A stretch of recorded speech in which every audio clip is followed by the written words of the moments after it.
Welcome to the Creative Entrepreneur Show. What do we have this week, Brian? Hey, Rosh, I'm happy to have you back in the saddle. So good to see you. But yeah, I'm going to talk about some exciting things here. Something that we haven't really talked about at all, and that is AI in video games and other Oh, in gaming in general. And then also, I want to do a follow-up to what I talked about last week with the demonstration I did. A couple major bands are starting to use a little AI in their music videos, and starting to get a little pushback. I want to talk about that. okay. So some interesting things. What do you have going on? Well, the easy one is to talk a little bit about how I used AI when I was off. There's a couple things that happened. I had a busy week. I'll share what I did during that week and also how AI played into it, which may give some people some ideas on how they can use AI. And then I want to talk about the future of ads in AI, specifically in search. Okay. Yeah. Very cool. All right. So, to talk about something, video games are something that AI is definitely going to appear in almost all video games going Yeah, forward. It's just absolutely. something that's going to change gaming across the board. And it's not something that we really talk about because honestly, I'm not really that big of a gamer these days, but I still, respect that world and understand that maybe some of our audience being creative entrepreneurs, maybe they're developing games. And or at Mhm. least a part of that process. So some of the things that they're announcing that are coming up is AI is going to be just as a part of the programming of games. So first and foremost, your non-playable characters. So whenever you're going through a map or doing different things, they are going to be much more interesting. They are going to be all their own little AI bots. Say, for Yeah, example, right. in whatever world you're playing, say in that world it starts to rain. These non-playable characters are probably going to grab an umbrella or move under a tree or do different things to react to their environment and just be more like real people. Um, I'm dating myself here, and I'm sure my brother listening in the car will laugh at this, but I remember, on the Genesis playing good old Phantasy Star 2 way back, maybe 30 years ago now. But, you go through these maps and these areas, and the Mhm. non-playable characters are just these little bots that just walk in circles and do Yeah, nothing. right, right. And it's been for some time now that these characters have been much more than that. But what's going to happen now is that actually you're going to be able to have the narrative of the storyline change based upon your interactions as a Yeah, player. I like that. So Yeah. this a lot of what's coming up, and one of the big jokes online is, "Oh, this happened before we get the next Grand Theft Auto. Oh, this Mhm. happened before the next Grand Theft Auto," because it's been a while since the last one, and that's one of those video games that kind of knock the doors down to open world, free roaming, heavy programming involved to make this whole world work. Right. And honestly, I think they're holding off the next Grand Theft Auto because it's going to be full on AI. It's going to be the game that I think it's just going to blow everyone's socks off. But yeah, just knowing that, every game experience is going to be unique based upon, how you want to play it. The game is actually a lot of the games are going to start to adjust difficulty just based upon the skill level of the player. Oh, yeah. Just, they're doing a lot of these things to make these games more playable, just more enjoyable. They want, obviously the end result for a game programmer is that you want that person to, play that game again.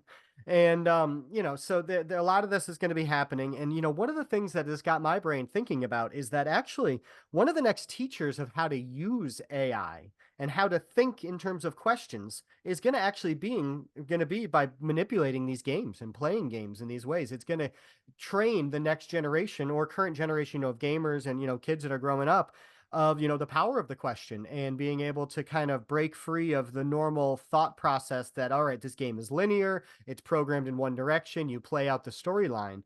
And I think that's going to be really beneficial in general, just to how we as a society interact with our AI and are able to, get the most out of it.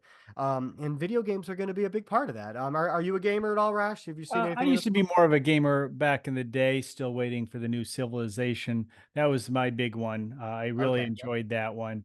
Uh, but I haven't played much other than a few apps here and there. If I really think about it, it's been a couple of years since I really was into a game. But I think the power of a question was really what you said there was so important. And for these games to make that even more important. I mean, if Right. you think about it, how many gamers are now drone pilots, you know, and it's Mhm. come into the real world. And if games can make people better at asking questions, that's going to make them in a just an odd way more adaptable to the real world because Right. Yeah, they have those exactly. It's going skills. to be one of those organic ways that we not organic at all because it's not an organic creature that we're Right. interacting with, but one of those organic ways that we learn to interact with the AIs. Right. Some of the other research I found that also online casinos, they're incorporating a lot more AI in their fraud protection side of it. Mhm. Turns out AIs can detect patterns way better than humans. Oh, So if something funny's going on and they need to protect their assets, they're using AI to try to detect those things for any sort of online casinos. So stuff like that, that, AI is going to be popping up more and more. And even in our app games and stuff like that, it's going to notice, more what we like and maybe suggest different apps, probably give us customized advertisements on some of these apps based upon the way we play these games. So different things like that are constantly changing. And, actually that's something you're going to be talking about in a little yeah. bit. Is the future of ads, using AI. But since you weren't with me last week and you sent me those awesome pictures, and I'm very jealous of your cowboy hat action you got going on there. Uh, I need to know what, yeah, how was your vacation and what were you using AI on vacation for? It was interesting. It was a vacation, but it wasn't a vacation, but it was really cool. The whole week was full of change in my life. And by the way, thank you for the nice words at the beginning of the last podcast. That was very kind of you. The you know I started last Friday. I was 15 miles deep into the mountains of Montana, and that was to actually my uncle's last wishes were to have his ashes in this lake way. Again, it was family members who don't necessarily backpack all getting together and going into the mountains to do this. And it was quite an accomplishment. And we were very excited that we did it, made it, and all was good. But along the way, we had different questions. And and sometimes it was a question like, is that edible? you know, and there was a berry that was looked like a raspberry, and so I took a picture, but you couldn't see the raspberry at all. You couldn't see it, but there are these very big leaves, and so now I have to grant you there was no internet connection or cell service where I was, so I had to Okay. wait.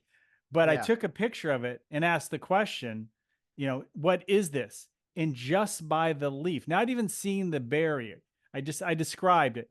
It said exactly when it was and exactly when to find them and everything. And we did this with a few things to be able to see what was edible and what was not. Yeah. And I was floored because that leaf looked like a really big maple leaf and based off of that. So there are a couple things like that to be able to in real life, is that edible? What is this? What is that? Think Hmm. questions that you might have that you normally would said, hey, I'll wait till later. You can ask right now, and you can apply that into everyday life. Another one that I thought, okay, AI, you're getting stumped because within a few days of going into the mountains, hiking out of the mountains, I had to take my daughter to college. So I got back that night. The next morning, we packed up the cars and we took her off to college. She wrote us all notes. And that was really nice, except her writing was like little squiggles, cursive. You could hardly, I got my way through it, a tear or two were shed and it was all great. But I'm like, I wonder if the AI can read this. Took a picture of it, put it up there, got it perfect.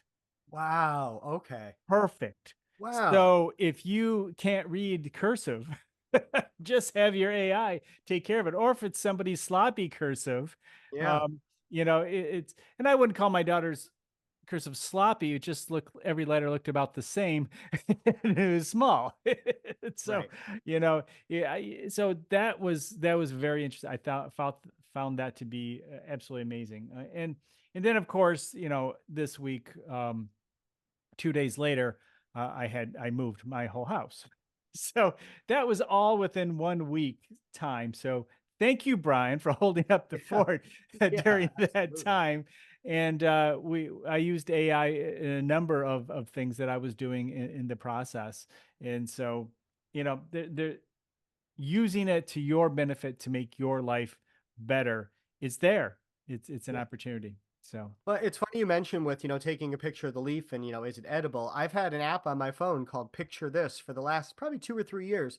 And mhm, it's the app that I pay the most for annually. It's like 16 or $17 a year. okay. But I've gotten it every year because I always use it. And it's essentially what you just did with Chat GPT, where you take a picture of, the leaf, the animal, or of the, whatever the Yeah, plant is, and it'll tell you all the information on it. And, it's very accurate. And it uses, that, picture recognition. So it's been using that AI technology for some years. And I just canceled that app because why? Chat GPT does yeah, exactly the same thing just as fine. yeah. So yeah, and I've used it for that. We got my wife went to a wedding shower and came home with a bouquet, and there was a very unique flower on there, and we, wanted to know what it was. Did exactly that, and it told us, and we were like, all right, cool, maybe we can use this one going forward. Now, here's something that's interesting that I haven't quite figured out, but maybe I'll answer my own question while we discuss this. Is that I took a picture of a mountain. I was in the valley where I grew up, and I took a picture of this mountain, and I said, "Where's this?" to, and it told me the main mountain in the valley that was about 6 peaks over, and I'm like, okay, I don't know if it really looks that like that. It's close, but why would it know that? And that's Hmm. where I'm thinking it might know my location and was then Right. basing it off of my location and the most famous, most well-known peak in that valley. And Yeah. I'm thinking that that's what it came down to. So that was interesting.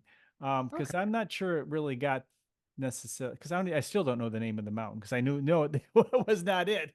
So anyway, I Now the thought that main was test curious. is if it's a cloudy day and the mountain's up in the clouds and you take that picture. Does Yeah, it know right. that you're there based on that? I did something similar actually. Somebody on my Facebook feed just put up a picture and they were in a city and said, "Guess where I am?" So Yeah. I just screenshot it, copy and paste it, put it into GPT, and it told me, "Hey, yeah, you're in Boston, dude." Good So job. yeah, Nice. exactly. But that one, there was probably a lot of street signs, a lot of context for it to Yeah. use to be able to locate rather than just a mountainside. But that's a cool way to try to use it and think of it. Yeah. If it just said, "Hey, you're in the valley so and so and it's one of the mountains there," then I'd be okay. But anyway. All right, what do you have next? All right. So, last week I went into, great detail on making a lyric video. So, in my brain, there is a difference for bands between a music video and a lyric video. A lyric video is often, when a single comes out or is released, it's played with it. It's, not the full on creative process of a music video. And it'll always have the lyrics across it, just to kind of show you what the song is saying.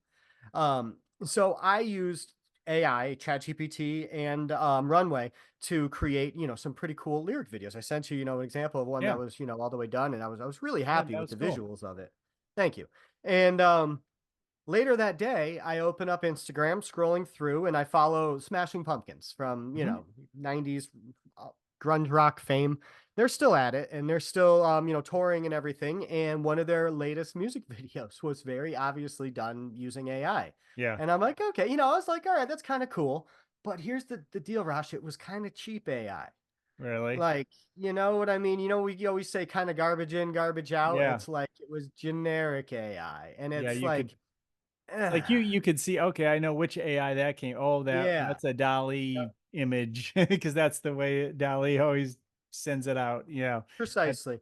So, it came out and, there's good amount of comments. I'm like, all right, here's a cool kind of litmus test for me to see where the temperature of people are with, AI music videos. yeah. And every comment was just like, how dare you use AI? Don't use AI. There are artists that, you could be. And here's where I How wanted to dare have an you add open. electricity to guitars? I mean, Yeah, come on. exactly. Right, right. Yeah. So, and that's a great point, Rosh. That's actually a point I'm going to get to in a second here. So, because a lot of the comments were pretty negative. Now, I get why they're negative because still at its core, a music video is another form of art that's, works in concert, pun Yeah. intended, with the music. And there are music video creators, there are directors, there are animators, there are people in this industry that have made a good amount of money in this industry for years and years. So you don't want to cut them out completely. But, when is it appropriate to use AI? And, and the other big band was Guns N' Roses too. So Hmm. again, another kind of nostalgic act still at it. So they're still creating new material, but, not really on the forefront of what's new and popular today. But they also had another AI made video, and that's all the comments were was just like, how dare Guns N' Roses and Smashing Pumpkins and bands of this size use AI to make a music video when, you should owe it to your people that you should be paying for this type of art. Don't cut a corner here when you're charging this much for your concerts. Right. And, that was the general sentiment of, people in the comments. Every now and then some people are like, oh, that's really cool, or oh, that fits the song really well. And they kind of get what's happening here.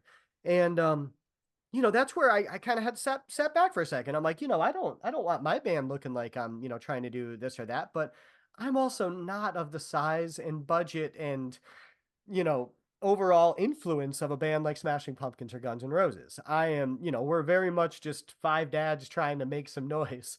And I want to have some cool visuals that go with it. And this isn't a money-making venture for me. So I don't really want to spend money going, putting stuff into this. Right. If I do start making money on it, then yeah, maybe I'll put some out. But I feel completely fine using AI to create a music video for this, or at least a lyric video in that right. Right. And eventually I will make music videos for my band, and we're going to have, shots that we have on site. I just got my 4-channel mixer, Oh, HDMI look at mixer that. thing right here. I'm going to be live streaming soon. So I'll talk to you about that stuff. And, but, I will be making music videos of us performing, and, the lighting will be there and the cameras and different things, but I'm probably going to mix in some AI imagery and stuff as well when Sure. it's time to do it. But, this is where my advice, to our audience here is just, if you're going to use AI, own it. Own the fact that you're using AI and make it good. Be creative. Don't Mm, rush it. Disguise the fact that you're using AI the best you can by, don't, this content's already being made for you so much faster than it would have been before. Don't rush the process by just putting in a garbage prompt and just trying yeah. to churn stuff out for the sake of churning it out. Yeah. You Use use this as your yeah, use your high end creativity. You are yes. creative. Use it. Exactly. And it's a a springboard for people who are creatives to be able to do this and have these kind of cool videos be a bit more accessible. So, are changes coming to the perception of using AI in art? Because we are very much in the beginning of it. So, this is kind of old man get off my lawn kind of territory right now where, Right. people are just not ready for it.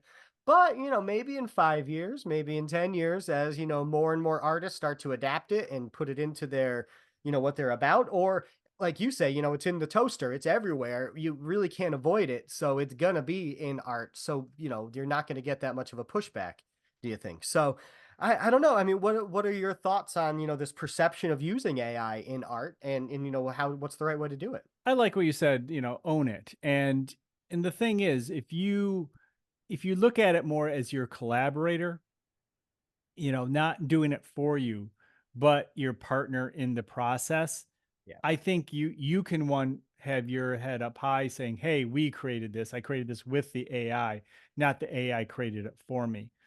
Yeah. And when you collaborate in that way, you can also take your highest creative gifts and put it in the AI and go back and forth because ultimately you are the director.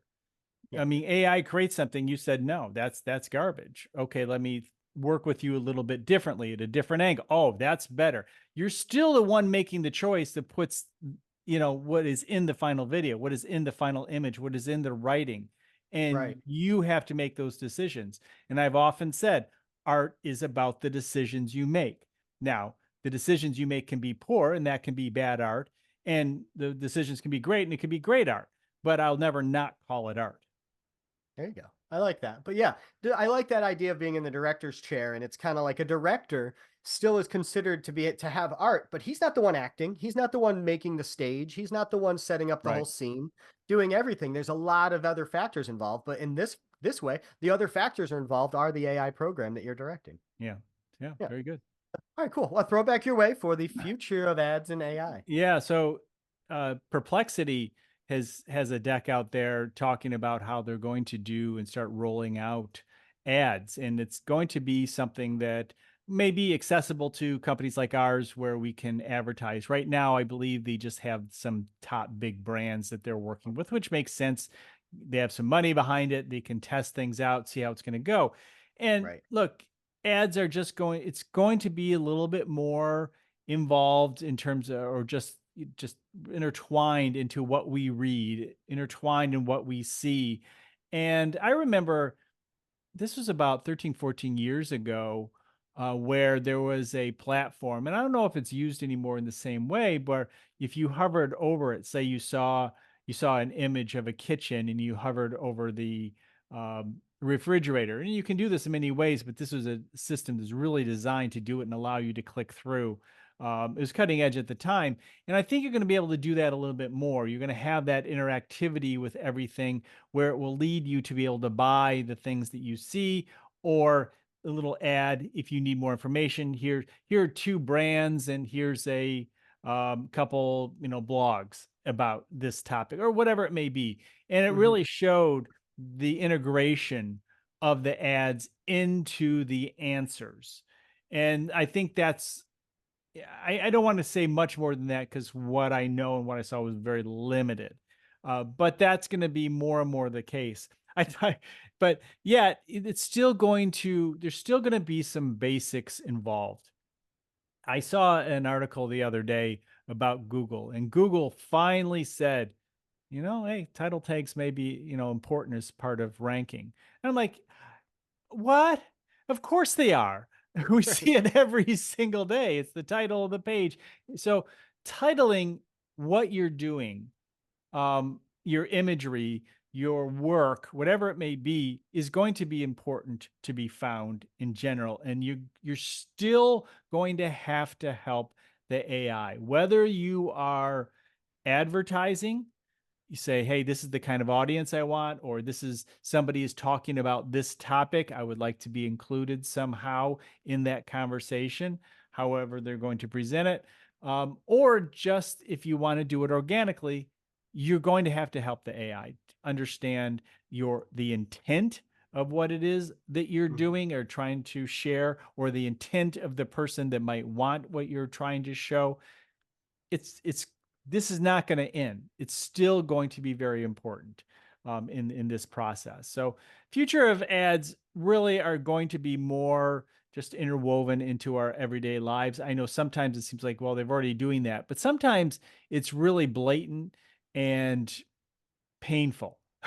Some of the advertising where Yeah. it's going to get a little slicker, to be quite honest. And Right. I want to say one last thing on this, that people always talk about how they hate the remarketing ads, the ads that follow them around. And I say, why? Why do you hate that? There's going to be an ad there anyway. It Right. might as well be relevant to you. And it's just that, and it's going to be the same thing moving forward. It won't be as in your face. It'll be more intertwined, but it should be relevant to you in a way that's meaningful, and that would be good. Will be good advertising in the future. Right, and I can definitely speak to that on the social media side of, everyone, as soon as the iPhone gave the option of like, hey, I asked this app not to track me from here, from Yeah, different sites for advertising. And, I was one of the rare people that was like, I don't care. Cool. I'd rather the ads be more pertinent. yeah, I'm on my side screen right now. I've got an ad from Fender Guitar for their, Labor Day yeah, sale in front of me. yeah, I'm looking at guitars that are on sale because a relevant ad was fed to me that was, something I'm interested in. yeah, So, yeah, but you know what? I really liked what you said there, how, the delivery of the ads is going to be a bit more slick. And, forgive me if I didn't perceive this correctly, what you said, but, say if you search for a certain item, it's going to kind of, feed you a couple of the top few steps of the funnel that would normally be given to you by them. So, yeah, like you said, here's some information, here's a blog, those are normally a few steps down the funnel. right, Once you've already touched base with them once and then they retarget you with this or that. yeah, And if you can have that be in a direct stream and you yeah, can get a potential client from top of funnel all the way to the bottom in one motion without having to touch base, touch back to them over right, a series of days, yeah, that's absolutely. pretty impressive. Yeah, I mean, look, the basics of marketing are still going to be around, and there's going to be a lot of different ways in which top of funnel, bottom of funnel, everybody's going to be in a different mindset in terms of where they are in the buying process. Right. But AIs will be able to recognize that a little bit better too, based on the questions they ask. Back to that intent. Yeah. Intent is going to continue to be even more and more important to understand in the process of finding new customers. Right. Yeah, we're almost going to have to learn to ask the right questions with the AI customer service to maybe find a discount. Maybe you're too eager, early on and it's like, yeah, here's your checkout button, bud. And but Yeah. you ask the right questions and it's like, all right, here's your 10% off coupon now. Here you go. But yeah, it'd be cool to have a bot that's smart enough to recognize when to hand out that extra 10% or not Hmm. to, if you're going to get somebody who's just ready to buy, then they can buy at full price or, so that's cool Yeah, that there's going to be variability to that. absolutely. There will be, and there's certainly more innovation to come in the ads world, and it'll be interesting to share. Yeah. Cool. Well, we will be here to continue to share that innovation.